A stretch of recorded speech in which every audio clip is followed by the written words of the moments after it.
ખગોળશાસ્ત્ર છે એ તમે વ્યવસ્થિત રીતે સમજી શકો. રમત સાથે ખગોળશાસ્ત્ર સુધી લઈ જવાનો અમારો ગ્રહો શું છે, નક્ષત્રો શું છે, એની કાર્યશક્તિ શું છે, એની મર્યાદાઓ શું છે, એની લાક્ષણિકતાઓ શું છે, કોને પરિભ્રમણ કહેવાય, કોને પરિક્રમણ કહેવાય અને કોને પરિભ્રમણ, તમને બધાને પરિભ્રમણ ને પરિક્રમણ કરાવવાના છે.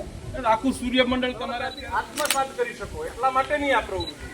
તમને જુદા જુદા ગ્રહો આપ્યા છે, ગ્રહોની નીચે લખેલું છે એની લાક્ષણિકતા શું છે. શનિ ગ્રહ છે એ સુંદર છે, રૂપાળો છે એવું આપણે કહીએ છીએ ને. શનિની ફરતા વલયો છે એને કારણે સુંદર દેખાય છે. તો દરેક ગ્રહોની જુદી જુદી લાક્ષણિકતા. શુક્ર, હવે શુક્ર આવ્યો. હવે પાડોશી તો શુક્રની બાજુનો ગ્રહ કોણ છે?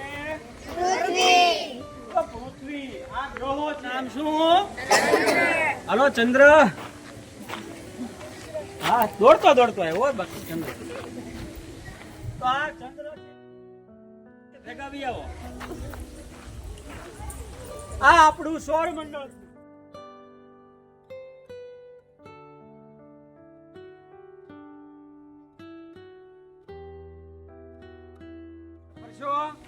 દરેક ગ્રહો પણ શું ચંદ્ર છે ને, ચંદ્ર એ તારે આમ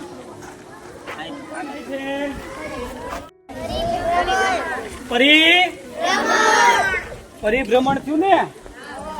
સરસ. ચાલો રેડી, 1 2 3 સ્ટોપ. આ કઈ પ્રક્રિયા થાય છે? ચાલો કોણ કહેશે?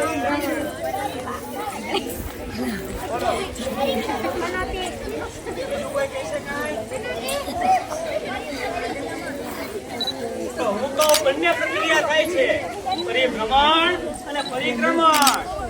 આ બંને પ્રક્રિયા થાય છે. આપણે સૌરમંડળમાં આ પ્રક્રિયા સતત નિરંતર ચાલુ રહે છે. એટલે દિવસ અને રાત થાય છે અને પછી આ પૃથ્વી પાછી પોતાની ધરી ઉપર આવી ગઈ સૂર્યની આંખો ચક્કર મારીને. કેટલો સમય થયો?